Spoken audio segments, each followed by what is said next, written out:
Hello viewers, मैं राजकुमार सोनी एक बार फिर से आप सबका अपने चैनल मिलिट्री एकेडमी में स्वागत करता हूं। व्यूवर्स, आज के इस वीडियो में हम 10 इंपॉर्टेंट वन वर्ड सब्स्टिट्यूशन के बारे में बात करेंगे जो कि कई सारे प्रतियोगी परीक्षाओं में पूछे गए हैं और आने वाले एसएससी, आईबीपीएस, एयरफोर्स, एनडीए और कई सारे एग्जाम में ये काफी हेल्पफुल होगा। तो आइए शुरू करते हैं। मेरे बारे में, मैं competitive English, academic English, group discussion और फिजिकल फिटनेस का इंस्ट्रक्टर हूं। मेरी career history 2004 to 2019 navy, teaching experience, service में भी इंस्ट्रक्शन दिए एंड रिटायरमेंट के बाद मेरी अपनी एकेडमी है, मिलिट्री एकेडमी, जो कि बलिया उत्तर प्रदेश में है। Viewers, why am I remarkable? Why am I making this video? Because I am an educator of an academy also. और उसके अलावा मैंने सर्टिफिकेट अर्न किया है एडवांस्ड इंग्लिश लेवल C1 का, जो कि सेकेंड हाईएस्ट सर्टिफिकेट है इंग्लिश प्रोफिशिएंसी का। और दूसरा अपर इमीडिएट लेवल B2 सर्टिफिकेट मैंने ब्रिटिश काउंसिल से एक्वायर किया है, अर्न किया है, जो कि थर्ड हाईएस्ट लेवल है इंग्लिश प्रोफिशिएंसी का। व्यूवर्स, आपको डायरेक्शंस कुछ ऐसे मिलेंगे। Choose the word which can be substituted for the given words और सेंटेंस। या तो कुछ वर्ड्स का ग्रुप रहेगा जिसको आप फ्रेज बोलेंगे, या एक सेंटेंस रहेगा जिसको एक वन वर्ड से आपको सब्स्टिट्यूट करना है, मतलब शब्द समूहों के लिए एक शब्द देना है। पहला क्वेश्चन है, through which light can not pass. जिससे होके लाइट गुजर न सके, लाइक डोर। यदि फिजिक्स में आपने पढ़ा होगा तो इसको बोलते हैं जिससे लाइट होके गुजर जाए उसको बोलते हैं पारदर्शी माध्यम, और जिससे न होके गुजरे उसको अपारदर्शी बोलते हैं। ओके, तो इसको इंग्लिश में जो बोलते हैं वो दैट इज ओपेक। ओपेक का मतलब होता है जिससे होके लाइट न गुजर सके। तो आपको मैं ये भी बता दूं कि यदि आपके बायोलॉजी का जो कोई कॉन्सेप्ट है, फिजिक्स का है, केमिस्ट्री का है, तो कई बार क्या है कि उससे रिलेटेड भी क्वेश्चन आपको डायरेक्टली मिल जाते हैं वन वर्ड सब्स्टिट्यूट में। जैसे यहाँ पे यदि जो भी कोई जानता होगा इसका डेफिनेशन तो इजी से बता सकता है कि अपारदर्शी माध्यम, और उसको अंग्रेजी में हम ओपेक कहते हैं। तो कंक्लूजन ये है कि जब भी आप याद करें कोई डेफिनेशन फिजिक्स की, केमिस्ट्री की या बायोलॉजी की, तो साथ में उसकी जो इंग्लिश वर्ड है ना वो ज्यादा ध्यान रखें। ये बहुत हेल्पफुल होगा। और इनफैक्ट 10+2 तक तो आपके सारे सब्जेक्ट मजबूत होने चाहिए जो भी आप पढ़ रहे हैं एक तरह से, और 10th तक भी सारा। ओके, तो डल ऑप्शंस देख लेते हैं। डल का मतलब तो भाई सुस्त कोई चीज है, तो ये तो मतलब है नहीं। डार्क का मतलब अंधेरा, ओके, गहरा। और ऑब्सक्योर का मतलब होता है अनक्लियर और अनसर्टेन। तो यहाँ पे जो बेस्ट ऑप्शन है that is opaque. Next, stealing from the writings of others. जी बहुत इंपॉर्टेंट है ये। किसी चीज को कहाँ से चुराना? किसी की, दूसरे की जो लिखी हुई चीज है वहां से चुराना। तो उसको आप एक तरह से बोले तो कॉपीराइट इशू। यहाँ पर तक कि यदि मैं कोई तस्वीर डालता हूं तो वो मैं पहले गूगल में चेक करता हूं कि इसमें कोई कॉपीराइट इशू तो नहीं है, मतलब वहां पे किसी तरह का कोई इशू नहीं है, आप उसको यूज कर सकते हैं। एक तरह से बोले तो रॉयल्टी फ्री या कॉपीराइट का कोई इशू नहीं है। तो यहाँ पे कई बार क्या होता है कि आप कुछ काम करते हैं और उसको दूसरे लोग अपनी राइटिंग बना के अपनी क्रेडिट ले लेते हैं एक तरह से। ओके, एक तरह से बोले तो पायरेसी, कॉपिंग। लेकिन जो एग्जैक्ट वर्ड है यहाँ पे stealing from the writings of others, it's called plagiarism. क्या बोलते हैं? प्लेजरिज्म। प्रोनाउंसिएशन ध्यान देंगे, न कि प्लेगियरिज्म नहीं बोलेंगे, प्लेजियरिज्म। ओके, जी। इसका मतलब क्या है कि यदि कोई चीज stealing from the writings of others, कॉपिंग का मतलब ही नकल करना होता है, यानी किसी चीज को देख के नकल करना, लेकिन यहाँ पे क्रेडिट लेने वाली बात होती है एक तरह से। रिफ्रेमिंग क्या है? Create a different way of looking at a situation. Simple बात है, फ्रेम है कोई, उसको आप रिफ्रेम कर रहे हैं, इसका मतलब क्या है? डिफरेंट वे आप बना रहे हैं देखने का। और relationship by changing it's meaning, तो मतलब रिलेशनशिप भी रिफ्रेम होता है।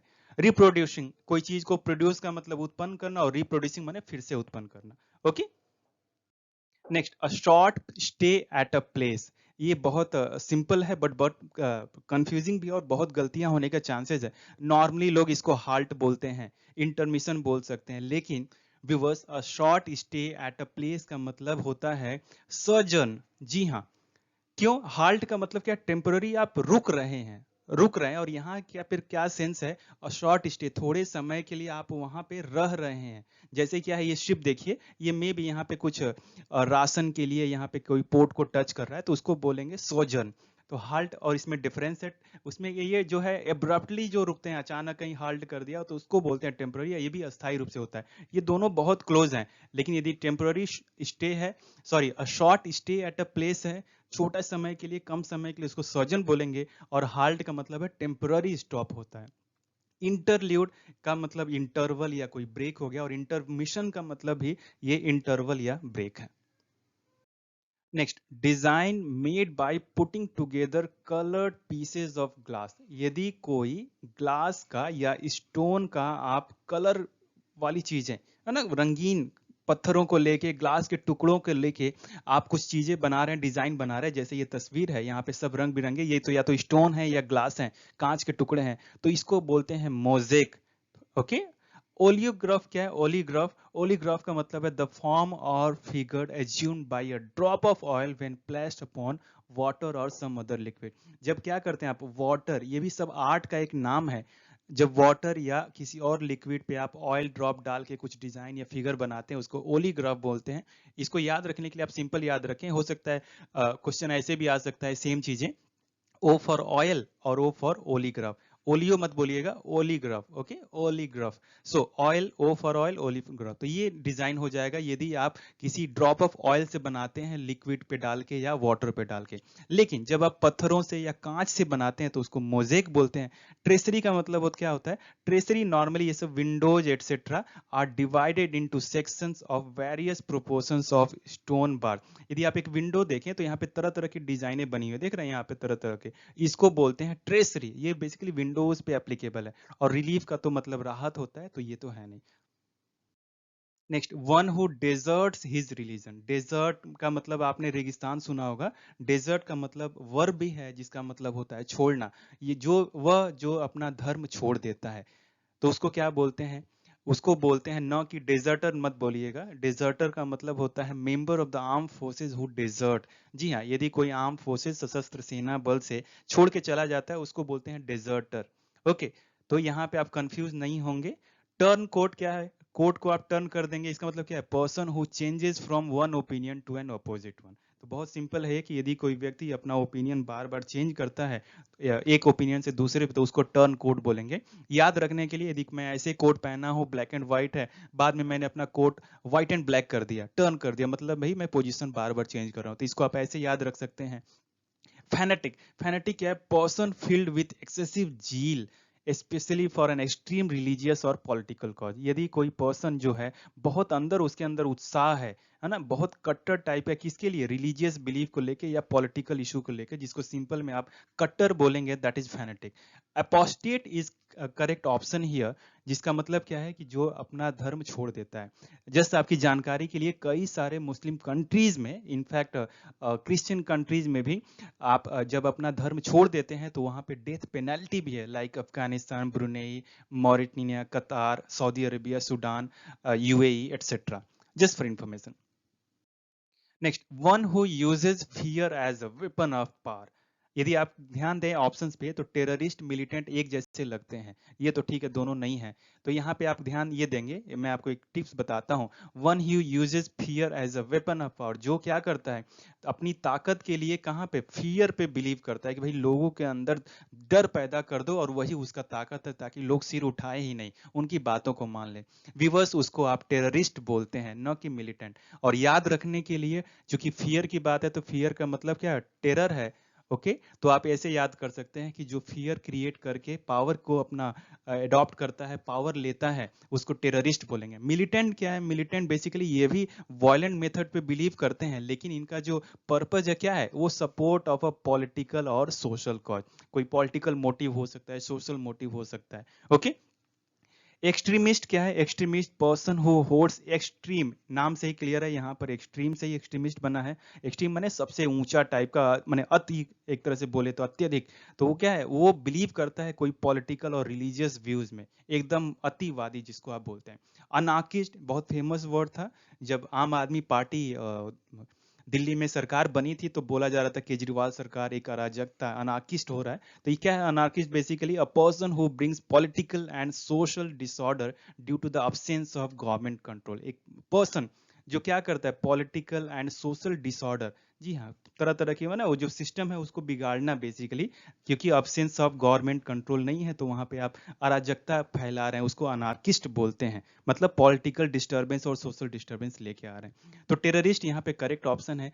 टेररिस्ट में मैंने यहाँ पे फिगर सीआरपीएफ का दिया है, क्योंकि टेररिस्ट का फिगर देने के बजाय हम उन जाबाजों का तस्वीर देखेंगे जो इनसे लड़ते हैं और हमारे लिए अपनी जान तक दे देते हैं। Next, the original inhabitants of a country, बहुत सिंपल है, बहुत बढ़िया है ये। यदि कोई जगह, यदि कोई व्यक्ति जो क्या है अपने कंट्री का वो पुराना निवासी है, मतलब उनसे पुराना कोई है नहीं या उनके पूर्वज बेसिकली रहते हैं, विवर्स इसको बोलते हैं एब ओरिजिन्स। एब ओरिजिन्स यहाँ पे करेक्ट सिनोनिम है, करेक्ट इसका वन वर्ड सब्स्टिट्यूट है कि जो ओरिजिनल जो लोग रहने वाले हैं, मूल निवासी बेसिकली, उसको एब ओरिजिन्स बोलेंगे। याद रखने के लिए, ओरिजिनल मतलब मूल, इनहैबिटेंट मतलब निवासी, तो यहाँ पर भी ओरिजिन आया हुआ है तो इससे आप ये करेंगे। आपको लगेगा कि नेटिव प्रीमेटिव, लेकिन नहीं, इन दोनों तीनों में सब अंतर है, मैं भी बताता हूँ। सिटीजन आप नॉर्मली जानते हैं कि कोई भी कहीं की नागरिकता ले सकता है। अलग अलग देशों का अलग अलग कानून है, कहीं पे एकल नागरिकता है, कहीं पे दोहरी नागरिकता है। वहाँ पे न केवल आपको राज्य में आपको नागरिकता लेनी होती है, बल्कि वो कंट्री की भी नागरिकता लेनी होती है। लाइक अमेरिका, भारत में एकल नागरिकता है जिसको आप सिंगल सिटीजनशिप बोलते हैं। और एज पर इंडियन लॉ कि यदि आप देश में 11 साल 10 साल या अलग अलग कंट्री में अलग अलग रूल है तो वहाँ पे आपको नागरिकता मिल जाती है। तो ये जो चीज़ है दोनों डिफरेंट है। Inhabitant of a particular town और सिटी और कंट्री माने निवासी। नेटिव क्या होता है? नेटिव बोले आप कहाँ के नेटिव हैं, आपका नेटिव प्लेस क्या है? So person born in specified place, माने एक व्यक्ति या तो वहां पे जन्म से संबंधित है या एक नॉर्मली वहां पे संबंधित है वहां से जन्म से या किसी और वजह से, तो उसको नेटिव बोलते हैं। प्रीमिटिव क्या है? प्रीमिटिव ये हिस्ट्री का भी एक पार्ट है जिसको आप प्रीमिटिव एज बोलते हैं, दैट इज प्राचीन युग। So relating to an early stage in the historical development, है ना, प्राचीन पुराना। ये तस्वीर क्या है, यदि आप देखें तो ये लोग क्या है, प्राचीन लग रहा है कि हाँ भाई बहुत पुराने आदिम निवासी टाइप के, तो इसको original inhabitants of a country बोलेंगे, that is aborigines. Next, place where birds are kept, बहुत खूबसूरत तस्वीर है। एक ऐसा जगह जहाँ पे पक्षी चिड़िया रहते हैं, उसको आप जू नहीं बोलते, जू में तो सब लोग रहते हैं। अपियरी क्या है? A place where bees are kept, जी हाँ, मधुमक्खियां जहाँ पे रहेंगी उसको आप अपियरी बोलेंगे। आर्मरी, ये हमारे डिफेंस के कैंडिडेट जानते हैं, एक ऐसा जगह जहाँ पे आप सारे हथियार रखते हैं उसको आर्मरी बोलते हैं। और एवियरी एक करेक्ट ऑप्शन है यहाँ पे। एवियरी एक ऐसा जगह है जहाँ पे बर्ड रहती हैं। तो आप एक अच्छा सा निमोनिक्स बना सकते हैं कि यदि बीज रहेंगी तो आपको अपियरी लिखना है, और यदि बर्ड्स रहेंगी तो एवियरी लिखना है। तो आप एक कुछ अपना तरीके से एक ट्रिक बना सकते हैं, कंफ्यूज नहीं होंगे, क्योंकि पी और वी का ही अंतर है एक तरह से। नेक्स्ट है a man of odd habits, जी हाँ, एक ऐसा व्यक्ति जिसकी आदतें कुछ अलग ही तरह की हैं। तो व्यूवर्स यहाँ पे इसेंट्रिक करेक्ट ऑप्शन है, इसेंट्रिक सन की। सिनिकल क्या है? Cynical concern with only one's own interest, अपनी ही रुचि में अपनी ही लाभ में केवल माने वो कंसर्न है, उसको इसी चिंता होती है। कुटिल जिसको बोलेंगे एक तरह से। इंट्रोवर्ट और एक्सट्रोवर्ट हमने सुना हुआ है, इंट्रो माने अंदर, एक्सट्रोवर्ट माने बाहर। तो एक ऐसा व्यक्ति जो शांत रहता है, रिजर्व रहता है, अपनी मन की बात अंदर ही रखता है और थॉटफुल होता है, उसको इंट्रोवर्ट बोलते हैं। और उल्टा इसका एंटोनिम एक्सट्रोवर्ट, जो कि केवल हंसमुख, हंसमुख नहीं, जो बाहर के बारे में भी सोचता है, अपनी बातें बताता है और थोड़ा चहल पहल करता है, एक्सट्रोवर्ट। मोडी क्या है? मूड से रिलेटेड है, मूड माने आपका मन दिमाग। सो मोडी का मतलब क्या है कि यदि कोई व्यक्ति पता नहीं चलता कब कैसा बिहेवियर करेगा, that is unpredictable changes of mood. Unpredictable, आप अनुमान ही नहीं लगा सकते कब खुश होगा, कब उदास हो जाएगा, कब परेशान हो जाएगा, दैट इज अनप्रेडिक्टेबल, उसको आप सिंपल में मूडी बोलते हैं। तो करेक्ट ऑप्शन यहाँ पे eccentric. Next, the power of reading the thoughts of other, बहुत खूबसूरत है ये कि यदि आप किसी दूसरे की थॉट्स को, दूसरे के दिमाग की बातों को पढ़ लेते हैं तो उसको क्या बोलेंगे? ये इसको बोलते हैं हम टेलीपैथी। टेली का मतलब नॉर्मली जो हमने टेलीफोन से सुना ही है, टेली का मतलब होता है दूर, और पैथी का मतलब होता है ज्ञान, फीलिंग जानना बेसिकली। ओके, तो टेलीपैथी में क्या है? आप दूसरे की फीलिंग जान रहे हैं। ऑप्शन देख लेते हैं। साइकोपैथी क्या है? एक डिजीज है। साइको से आप जानते हैं mental, okay, related with mind, so mental disorder है psychopathy. Telecommunication, telecommunication में डिस्टेंस, और कम्युनिकेशन मतलब बातचीत। तो मैंने किसी भी तरीके से आप केबल से जुड़े हुए फोन से बात कर रहे हैं या टेलीग्राफ से बात कर रहे हैं या और किसी तरीके से बात कर रहे हैं, उसको टेली कम्युनिकेशन बोलेंगे। साइकोलॉजी आप जानते हैं, एक सब्जेक्ट है, ये विषय है। साइको माने मनो, लॉजी माने विज्ञान, साइकोलॉजी मतलब scientific study of the human mind. Viewers, मुझे उम्मीद है कि 10 वन वर्ड सब्स्टिट्यूट का ये वीडियो आपको बहुत पसंद आया होगा। यदि वीडियो पसंद आए तो और अभी भी आपने मेरे चैनल को सब्सक्राइब नहीं किया तो सब्सक्राइब कर लीजिए, ताकि आप कोई भी चीज़ मिस न करें। और यदि सब्सक्राइब कर लिया है तो लाइक, शेयर एंड कमेंट करके मुझे आप और एनर्जी दीजिए, ताकि और भी बेहतरीन वीडियोज़ मैं आपके लिए बना सकूँ। Thank you so much for watching. Best wishes, get selected. जय हिंद।